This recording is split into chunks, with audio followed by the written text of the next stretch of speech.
Hello everyone, welcome to my web development course. In this lesson, I will teach you object properties in JavaScript. First, let's remove this and this.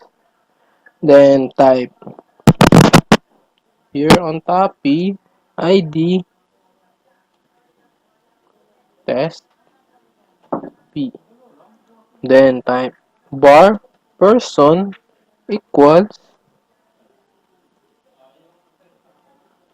first name Paul last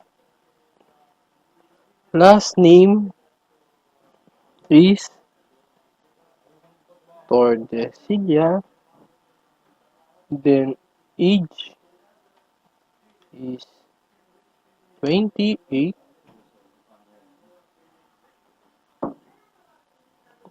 28.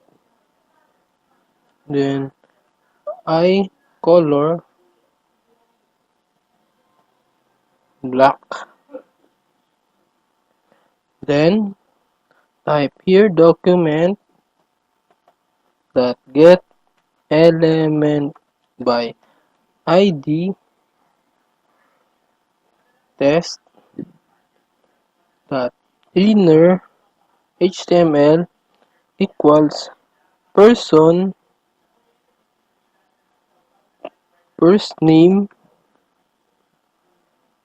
plus is